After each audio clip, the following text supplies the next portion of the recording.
আসসালামু আলাইকুম। আজকে আমি রান্না করেছি ডিম ভাপা। দেখতে যতটা সুন্দর, গরম ভাতের সাথে খেতে ততটাই মজা। তো চলুন দেখে নিই কীভাবে রান্না করলাম। এখানে আমি 4টি ডিম সিদ্ধ করে নিয়েছি। এখন আমি ডিম ভাপার জন্য একটা মশলার পেস্ট বানিয়ে নেব। এই জন্য আমি নেব 1 চামচ সরিষা, 1 চামচ জিরে, 1 চামচ ধনিয়া, 1 চামচ আদা বাটা, 2টো পেঁয়াজ আমি এভাবে কেটে নিয়েছি। নিয়ে নেব 4টি কাঁচামরিচ। এগুলো আমি একটা ব্লেন্ডারে ব্লেন্ড করে নেব। এভাবে একটা স্টিলের বাটি নিয়ে নেব।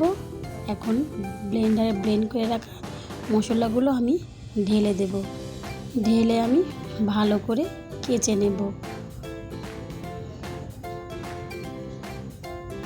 ভালো করে কেচে নিয়ে দিয়ে দেব পরিমাণ মতো লবণ।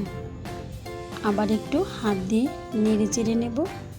দিয়ে দেব ভাপিয়ে রাখা সিদ্ধ করে রাখা ডিমগুলো।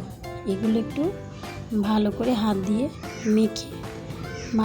মেখে জেঁকে এখন দিয়ে দেব অল্প একটু সরিষার তেল। তারপরে নিয়ে নেব 4টে কাঁচামরিচ। এটা আমি এভাবে করে দিয়ে দেব। এখন আমি একটা কড়াই নিয়ে নেব। কড়াইয়ের মধ্যে পানি নিয়ে নেব।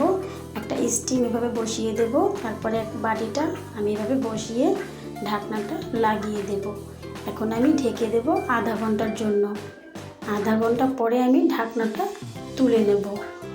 এই তো আমি ঢাকনাটা তুলে নিয়েছি। এখন একটা খুন্তির সাহায্যে আমি দেখে নেব, এভাবে আলতোভাবে উঠিয়ে এখন আমি দেখে নেব আমাদের ডিম ভাপাটা হয়েছে কিনা। হ্যাঁ, আমাদের ডিম ভাপাটা হয়ে গেছে, একটা সুন্দর কালার এসেছে। এখন আমি ঢেলে নেব বাটিতে। এই তো আমি ঢেলে নিয়েছি বাটিতে। আমাদের ডিমের কালারটা কতটা সুন্দর, দেখতে যতটা সুন্দর, গরম ভাতের সাথে খেলে ততটাই মজা।